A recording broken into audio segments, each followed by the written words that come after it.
sama ada saya boleh baca ataupun tidak, yang itu saya tak nak uji diri sendiri lah kononnya. Sebab di antaranya ada yang saya baca kitab. Dan bila saya baca kitab, saya letakkan sekali tangkap layar daripada perisian Maktabah Syamilah supaya sama-sama dapat baca, sama-sama dapat semak.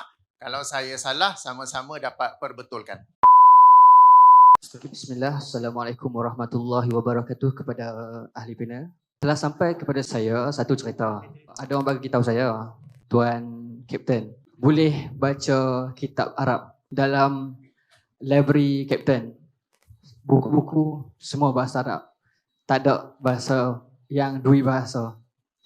Bukan tak ada, maksudnya memang fully bahasa Arab. Sebab ini saya nak tanya, adakah ia satu kisah yang benar, satu khabar yang benar ataupun tidak? Kerana banyak yang dikatakan di Facebook, Kapten tak erti baca kitab Arab. So, buat apa duk komen-komen? Jadi salah satu jihad yang Tuan Kapten buat tu, dia pun tak tahu yang sebenarnya Tuan Kapten boleh cakap bahasa Arab. Dan yang kedua, last untuk saya, macam mana Tuan Kapten boleh bahagikan masa bawa kapal terbang dan juga nak cari bahan-bahan ilmiah dan juga untuk react. Bila masa bawa kapal terbang, bila masa menelaah dan juga bila masa untuk buat video react dan edit video react itu. Dua tu je saya nak tanya. Sekian, terima kasih. Assalamualaikum warahmatullahi wabarakatuh. Waalaikumsalam warahmatullahi wabarakatuh. Tentang library saya tu, alhamdulillah betul. Datuk Fathul Bari antara saksi yang pernah masuk library saya tu. Sebab dulu-dulu Malaysia Airlines terbang ke Mesir, okay, ke Cairo, ke Jeddah sampai sekarang ada, ke Beirut ada, Kuwait ada, apa semua tu. Dan saya bila pergi tempat-tempat tu memang beli kitab. Memang suka dengan kitab. Okey, jadi memang ada kitab, sama ada saya boleh baca ataupun tidak. Yang itu saya tak nak uji diri sendiri lah kononnya. Boleh tengok video-video saya. Sebab di antaranya ada yang saya baca kitab. Dan bila saya baca kitab, saya letakkan sekali tangkap layar daripada perisian Maktabah Syamilah supaya sama-sama dapat baca, sama-sama dapat semak. Kalau saya salah, sama-sama dapat perbetulkan. Tak ada nak sembunyi-sembunyi. Okey, mungkin satu yang saya tak sentuh tadi, macam mana pula saya belajar bahasa Arab. Pertama sekali, saya berkenalan dengan bahasa Arab dengan modul yang kalau sesiapa orang lama, dia kenal Ustaz Hashim Ghani, Kuala Pilah. Dia punya modul dulu belajar bahasa Arab yang terjemahan harfiah Al-Quran, word by word. Jadi saya tak belajar dengan beliau, saya belajar dengan anak murid beliau. Okey, tapi daripada bukunya sama, harfiah Al-Quran, dan kemudiannya modul beliau lepas tu ada baca 1-2 hadis. Kemudian saya upgrade lagi kepada, kalau sesiapa di sini dari Darul Quran, Kuala Kubu Baru, dulu 20 tahun lepas dulu ada seorang pensyarah bahasa Arab dari Mesir, orang Mesir. Dan beliau naik wheelchair. Bukanlah naik, menggunakan wheelchair. Jadi saya belajar bahasa Arab dengan beliau untuk advance lagi. Orang Mesir sendiri. Tapi dia cakap bahasa Melayu lagi lancar daripada saya cakap bahasa Arab. Dia kata kat saya, kalau nak belajar bahasa Arab memang kena duduk tempat tu. Kalau duduk kat Malaysia ni kita sembang bahasa Melayu, bahasa Malaysia. Bila berdepan dengan dia saja baru nak cakap bahasa Arab. Okey, dan ketiga saya upgrade lagi belajar bahasa Arab. Yang ni semua orang kenal kot, Sifu Nasir, pensyarah UIAM. Jadi ini 3 guru bahasa Arab saya yang bersungguh-sungguh mengajar saya. Macam mula-mula dulu saya belajar bahasa Arab, saya cakap dengan ustaz tu, yang anak murid Ustaz Hashim Ghani tu, saya nak baca kitab Arab. So saya nak belajar bahasa Arab. Lalu dia kata kepada saya ingat sekarang ni, kitab yang patut kamu nak baca ialah Al-Quran. Saya kata Al-Quran dah ada terjemahan. Dia kata tak sama, kalau kamu tahu bahasa Arab, akan nampak banyak kekurangan dalam terjemahan Al-Quran itu. Jadi sebab tu modul yang ajar bahasa Arab saya mula-mula berkenalan dulu ialah terjemahan harfiah untuk Al-Quran itu sendiri. Jadi kitab yang patut kamu tahu untuk belajar bahasa Arab ialah Al-Quran itu sendiri. Saya duk fikir nak baca tafsir Ibn Katsir, Fathul Bari apa semua. Itu nama kitab. Okey. Jadi disitulah lebih kurang sedikit. Jadi tentang library saya tu betul. Cumanya samalah macam saya tak nak cerita guru-guru, saya pun tak nak cerita lah library saya tu. Siapa yang pernah datang rumah saya saja yang tahu. Saya buat video, saya sengaja cari background kalau rumah saya tu yang tak ada kitab belakang. Kalau tengok video saya yang ada 2 pasu bunga kat belakang tu, itu tu dalam library, tapi saya sengaja cari location tak nampak kitab. Sebab kita bukan nak menunjuk-nunjuk. Alright. Okey, yang kedua tentang pembahagian masa. Pembahagian masa ni memang ada satu disiplin ilmu tersendiri yang disebut sebagai time management ataupun time discipline. Kita ni semua, termasuk saya, termasuk Datuk, setiap hari ada 24 jam. Sebulan ada 31 hari, setahun ada 365 hari. Bagaimana kita memanfaatkan masa tersebut? Itu terpulang kepada masing-masing. Orang yang very produktif, bukan mereka ada 30 jam sehari. Bukan mereka ada 40 hari sebulan. Bukan mereka ada 500 hari setahun. Tak, masa mereka semua sama. Bergantung apa yang kita nak buat dengan masa tu. Time disiplinnya tu. Okey, jadi macam pembahagian ke apa, saya pun ada kerja, kami pun berpoligami. Kalau yang monogami tu tapi tak dapat produktif. Ish. Ni semua try pasal.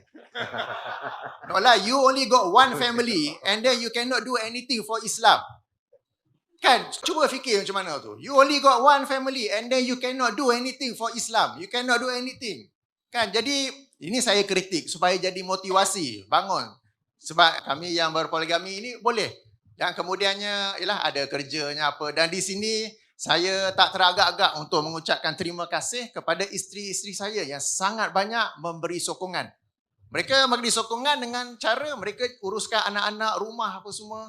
Saya dengan research saya, sebab saya ni buat research sendiri, buat video sendiri, buat editing sendiri. Tak ada orang lain kacau. Saya ni jenis one man show.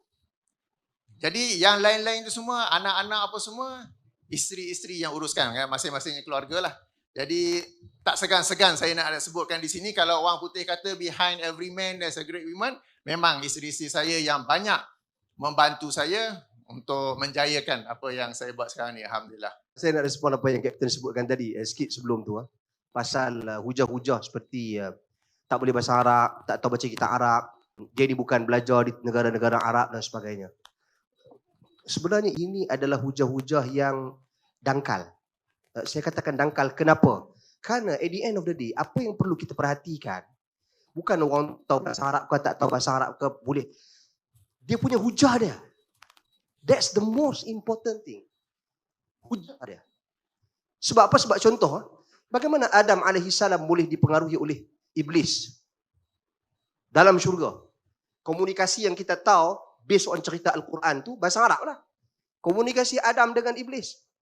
Kenapa Adam terima bulat-bulat? Adakah kerana Adam terima tu sebab Iblis pandai bahasa Arab? Dan adakah oleh kerana Iblis berbahasa Arab dengan Adam, kita kena terima apa yang Iblis cakap? Dan Iblis adalah makhluk yang juga mengenal dan mengetahui tentang Allah Subhanahu Wa Taala. Tetapi kenapa Iblis tu dipinggirkan? Sebab dia kufur. Itu asas dia yang kita kena faham. Jadi betul kalau orang tu katakan tak pandai bahasa Arab, hujah dia pun tak betul, tak apa. Tapi kalau, walaupun dah katakanlah, Kapten saya tahu, boleh belajar, boleh mengkaji, boleh meneliti. Katakanlah ada orang lain, dia tak pandai bahasa Arab. Tapi perbuatan dia ataupun kenyataan dia, statement dia tu menepati apa yang ada dalam agama, betul lah. Itu cara dia. Jangan kita terikut-ikut dengan kenyataan-kenyataan seperti ini. Silakan kita menepikan ilmu. Ilmu ni asasnya saya katakan tadi. Berbalik kepada hujah. Iblis pun Nabi pernah sebut dalam satu hadis bila dia ajarkan ayatul kursi kepada Abu Hurairah radhiyallahu an. Apa kata Nabi SAW? Sadaqaka wa huwa kadhub. Dia bercakap benar sedangkan dia pendusta. Dalam peristiwa Adam, Iblis ditolak sebab dia bohong Adam. Tapi dalam peristiwa Abu Hurairah, kenyataan Iblis itu dibenarkan oleh Nabi SAW. Sebab apa? Sebab statement itu betul. Tapi Nabi tak cakap dekat Abu Hurairah, hang ikut Iblis. Tak. Nabi tak suruh gitu. Nabi cuma membenarkan kenyataan Iblis. Itu saja. Dan Abu Hurairah menerima. Ikrar Nabi itu membenarkan daripada Nabi SAW itu adalah sunnah. Nabi benarkan hal tersebut. Jadi yang tu bagi clear. Sebab saya lama ada benar-benar kena orang kita dah pandai kan. Dah boleh Google, dah boleh check, dah boleh buat semuakan. Jangan dipengaruhi dengan hal-hal yang seperti itu. Berapa ramailah ulama tokoh-tokoh yang so-called tokoh-tokoh sebahagian yang sufism, yang tarikat-tarikat ni, mereka tak tanya pun mereka boleh cakap Arab ke tak. Mereka tak cek pun. Daripada Timur Tengah, sure lah boleh cakap Arab. Tapi daripada negara-negara lain. Dan satu lagi saya nak respon sikit, Kapten. Ini satu lagi yang duk syok. Membaca kitab-kitab yang Kitab-kitab sokol, kitab-kitab kuning.